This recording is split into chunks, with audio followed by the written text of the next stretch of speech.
සිහින් සීතල ගතවෙලෙන විට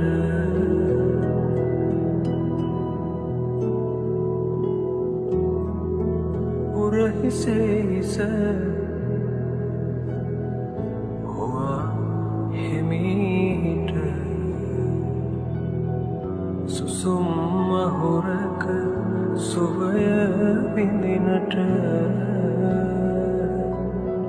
නුඹට ඉන්නට තිබුණා මාළඟ